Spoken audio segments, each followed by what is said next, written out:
Myanmar Nangan Minglaba. Great.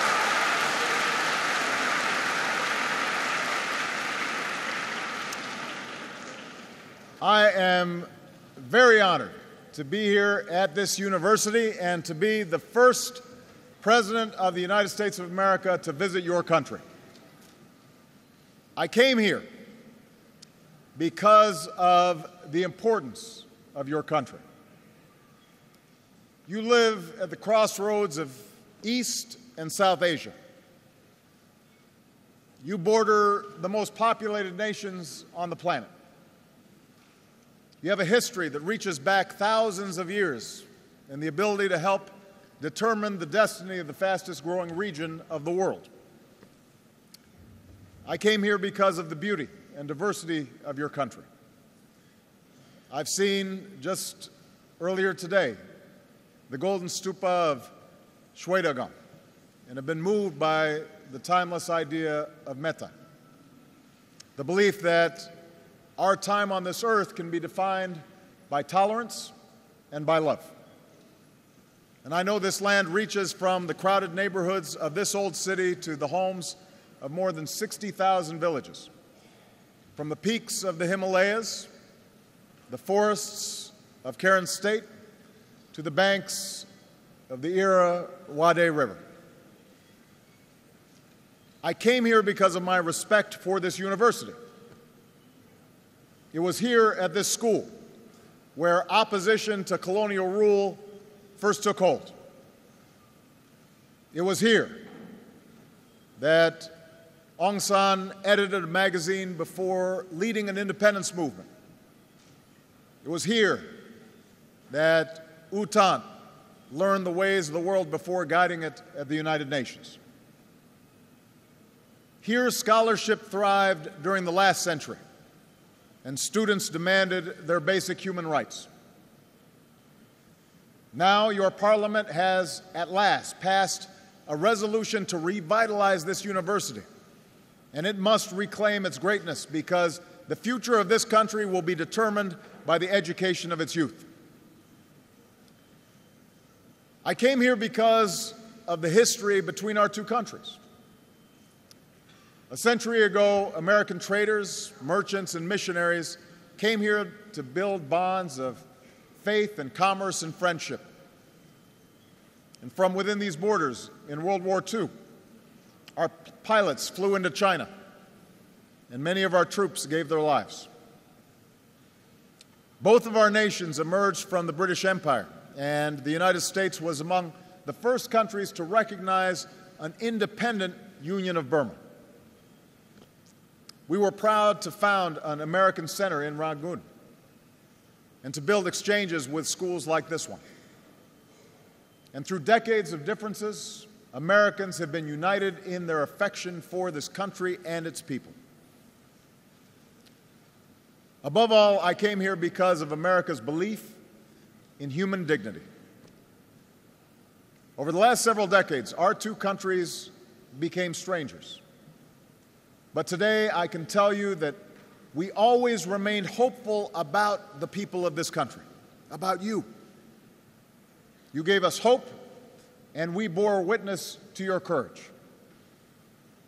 We saw the activists dressed in white visit the families of political prisoners on Sundays, and monks dressed in saffron protesting peacefully in the streets. We learned of ordinary people who organized relief teams to respond to a cyclone and heard the voices of students and the beats of hip-hop artists projecting the sound of freedom. We came to know exiles and refugees who never lost touch with their families or their ancestral home. And we were inspired by the fierce dignity of Daw Aung San Suu Kyi, as she proved that no human being can truly be imprisoned if hope burns in your heart. When I took office as president, I sent a message to those governments who ruled by fear. I said in my inauguration address, we will extend a hand if you're willing to unclench your fist. And over the last year and a half, a dramatic transition has begun, as a dictatorship of 5 decades has loosened its grip. Under President Thein Sein, the desire for change has been met by an agenda for reform.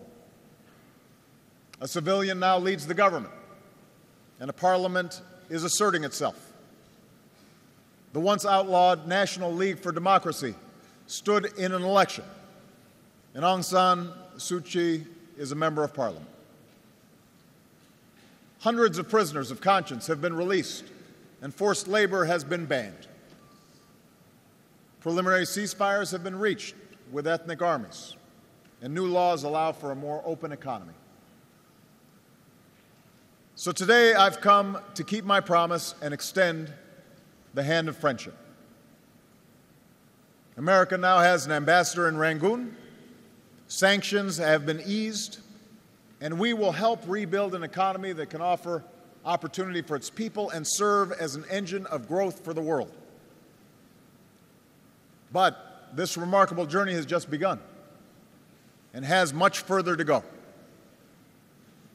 Reforms launched from the top of society must meet the aspirations of citizens who form its foundation. The flickers of progress that we have seen must not be extinguished. They must be strengthened. They must become a shining North Star for all this nation's people. And your success in that effort is important to the United States as well as to me. Even though we come from different places, we share common dreams: to choose our leaders, to live together in peace, to get an education and make a good living, to love our families and our communities. That's why freedom is not an abstract idea. Freedom is the very thing that makes human progress possible, not just at the ballot box, but in our daily lives. One of our greatest presidents in the United States, Franklin Delano Roosevelt, understood this truth. He defined America's cause as more than the right to cast a ballot. He understood democracy was not just voting. He called upon the world to embrace 4 fundamental freedoms: freedom of speech, freedom of worship, freedom from want, and freedom from fear. These 4 freedoms reinforce one another, and you cannot fully realize one without realizing them all.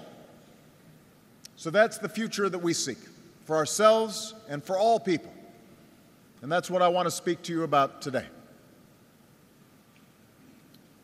First, we believe in the right of free expression so that the voices of ordinary people can be heard and governments reflect their will, the people's will.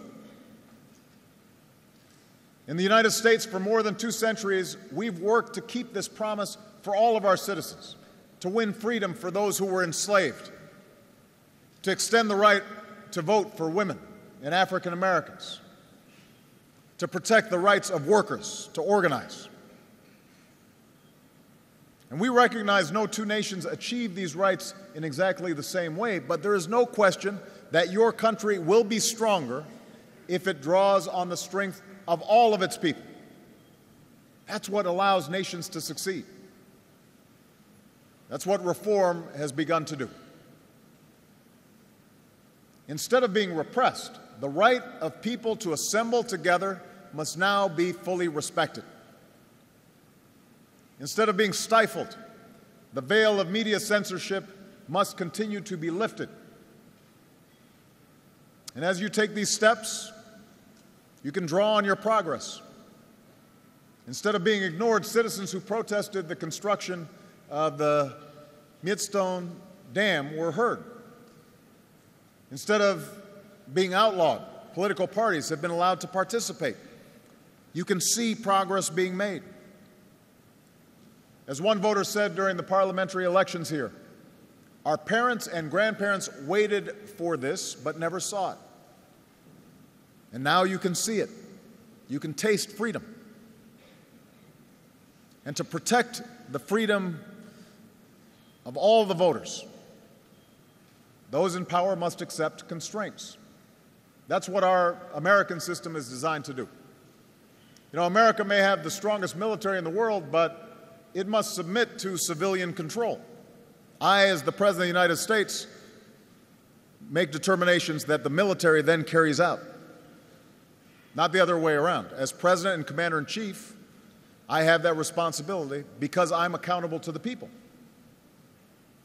Now, on the other hand, as President, I cannot just impose my will on Congress, the Congress of the United States, even though sometimes I wish I could. The legislative branch has its own powers and its own prerogatives, and so they check my power and balance my power. I appoint some of our judges, but I cannot tell them how to rule, because every person in America, from a child living in poverty to me, the President of the United States, is equal under the law. And a judge can make a determination as to whether or not I am upholding the law or breaking the law. And I'm fully accountable to that law. And I describe our system in the United States because that's how you must reach for the future that you deserve, a future where a single prisoner of conscience is one too many. You need to reach for a future where the law is stronger than any single leader because it's accountable to the people. You need to reach for a future where no child is made to be a soldier and no woman is exploited, and where the laws protect them, even if they're vulnerable, even if they're weak. A future where national security is strengthened by a military that serves under civilians, and a constitution that guarantees that only those who are elected by the people may govern. On that journey, America will support you every step of the way by using our assistance to empower civil society, by engaging your military to promote professionalism and human rights, and by partnering with you as you connect your progress towards democracy with economic development. So advancing that journey will help you pursue a second freedom, the belief that all people should be free from want. It's not enough to trade a prison of powerlessness for the pain of an empty stomach. But history shows that governments of the people and by the people and for the people are far more powerful in delivering prosperity. And that's the partnership we seek with you. You know, when ordinary people have a say in their own future, then your land can't just be taken away from you. And that's why reforms must ensure that the people of this nation can have that most fundamental of possessions, the right to own the title to the land on which you live and on which you work. When your talents are unleashed, then opportunity will be created for all people. America is lifting our ban on companies doing business here, and your government has lifted restrictions on investment and taken steps to open up your economy. And now, as more wealth flows into your borders, we hope and expect that it will lift up more people. It can't just help folks at the top. It has to help everybody. And that kind of economic growth where everybody has opportunity, if you work hard, you can succeed.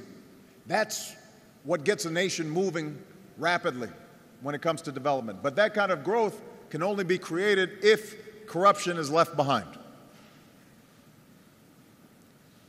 For investment to lead to opportunity, reform must promote budgets that are transparent and industry that is privately owned. To lead by example, America now insists that our companies meet high standards of openness and transparency if they're doing business here. And we'll work with organizations like the World Bank to support small businesses and to promote an economy that allows entrepreneurs, small business people, to thrive and allows workers to keep what they earn. And I very much welcome your government's recent decision to join what we've called our open government partnership so that citizens can come to expect accountability and learn exactly how monies are spent and how your system of government operates. Above all, when your voices are heard in government, it's far more likely that your basic needs will be met. And that's why reform must reach the daily lives of those who are hungry and those who are ill and those who live without electricity or water. And here, too, America will do our part working with you. Today I was proud to reestablish our USAID mission in this country, which is our lead development agency. And the United States wants to be a partner in helping this country, which used to be the Rice Bowl of Asia, to reestablish its capacity to feed its people and to care for its sick and educate its children and build its democratic institutions as you continue down the path of reform. This country is famous for its natural resources, and they must be protected against exploitation. And let us remember that in a global economy, a country's greatest resource is its people. So by investing in you, this nation can open the door for far more prosperity, because unlocking a nation's potential depends on empowering all its people, especially its young people. Just as education is the key to America's future, it is going to be the key to your future as well. And so we look forward to working with you, as we have with many of your neighbors, to extend that opportunity and to deepen exchanges among our students. We want students from this country to travel to the United States and learn from us, and we want U.S. students to come here and learn from you. And this truth leads me to the third freedom that I want to discuss, the freedom of worship.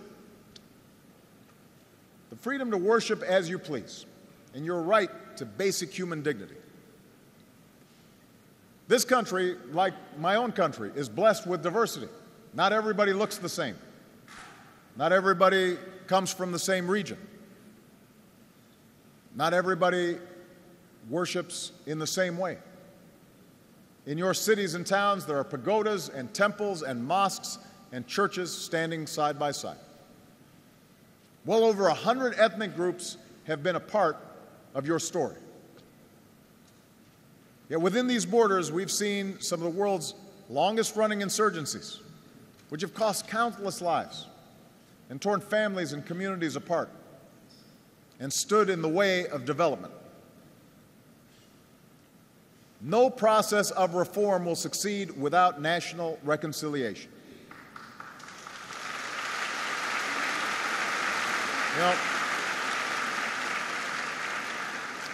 You now have a moment of remarkable opportunity to transform ceasefires into lasting settlements and to pursue peace where conflicts still linger, including Kachin State.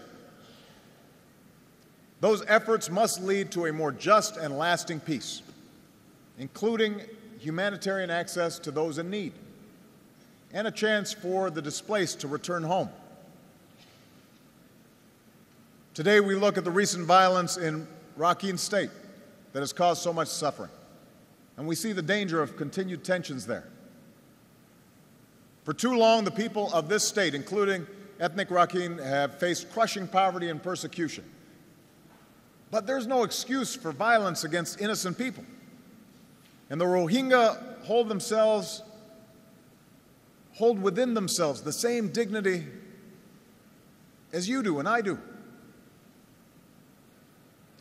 National reconciliation will take time, but for the sake of our common humanity and for the sake of this country's future, it's necessary to stop incitement and to stop violence. And I welcome the government's commitment to address the issues of injustice and accountability and humanitarian access and citizenship.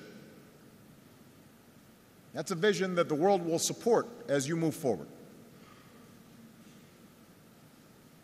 Every nation struggles to define citizenship. America has had great debates about these issues, and those debates continue to this day because we're a nation of immigrants, people coming from every different part of the world.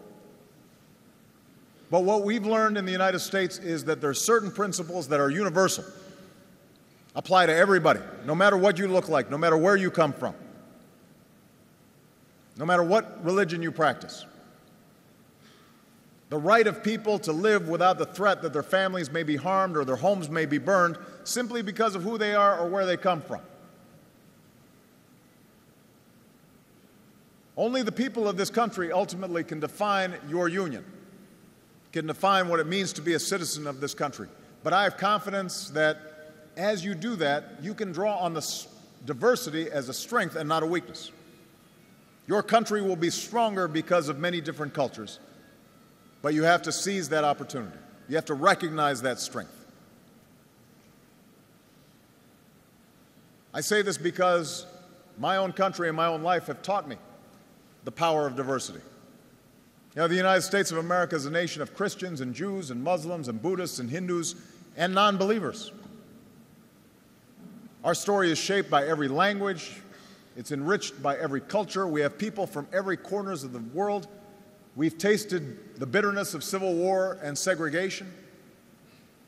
But our history shows us that hatred in the human heart can recede, that the lines between races and tribes can fade away.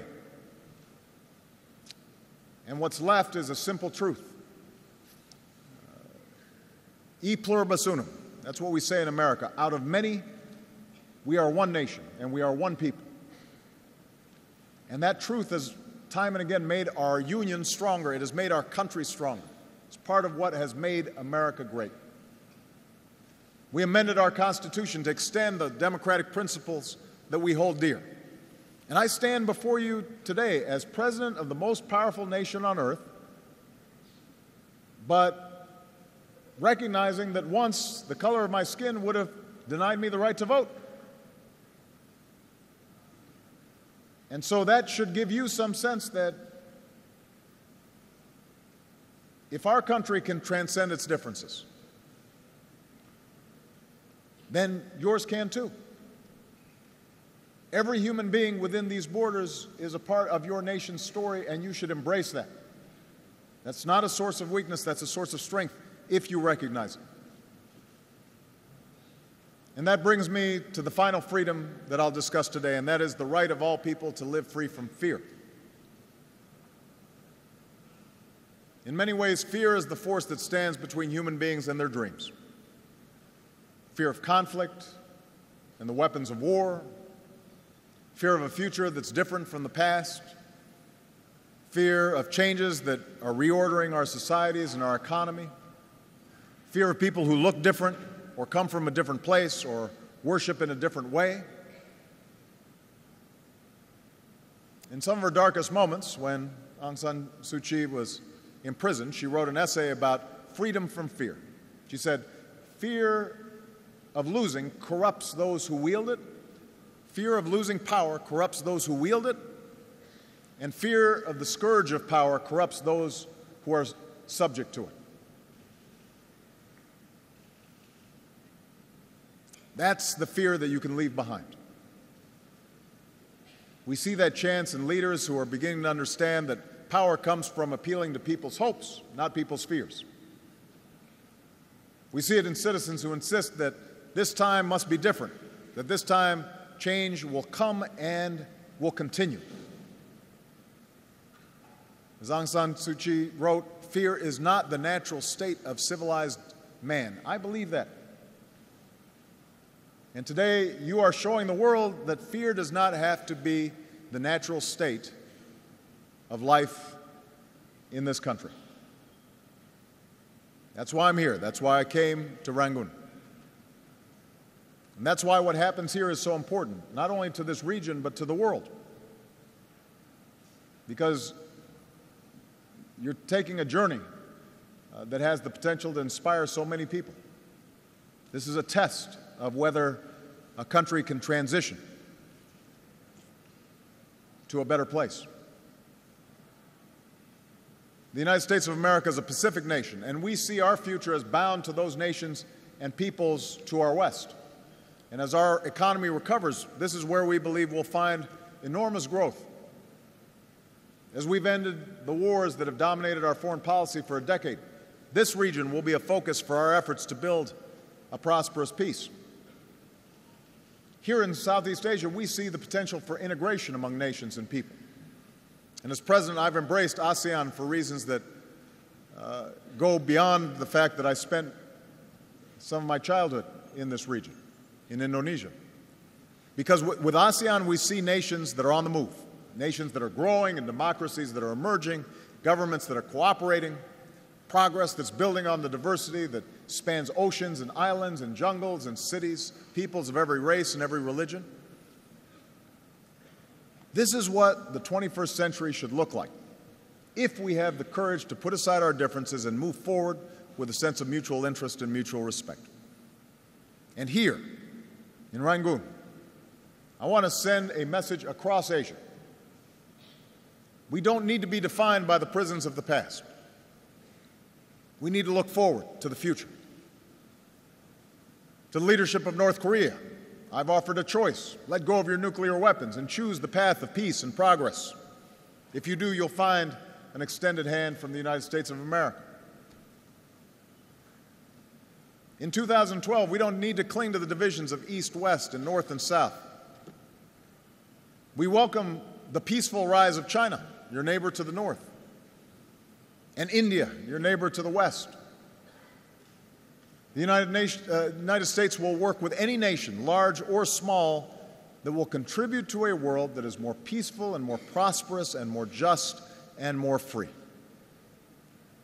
And the United States will be a friend to any nation that respects the rights of its citizens and the responsibilities of international law. That's the nation, that's the world that you can start to build here in this historic city.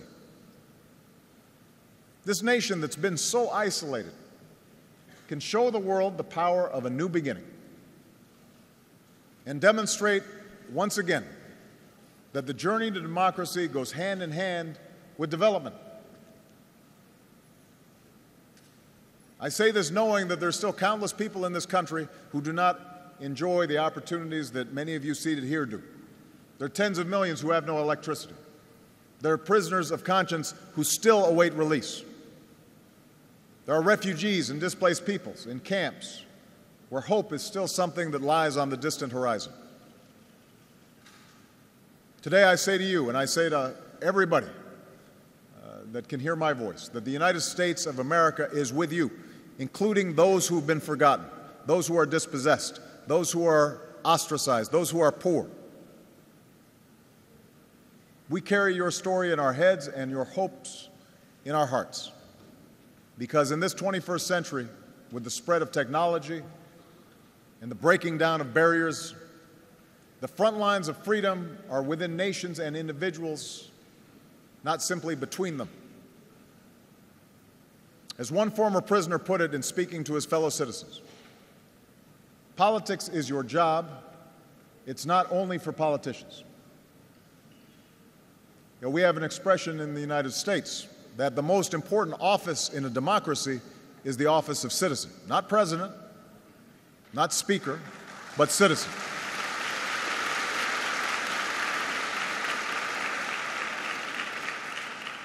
So as extraordinary and difficult and challenging and sometimes frustrating as this journey may seem, in the end, you, the citizens of this country, are the ones who must define what freedom means.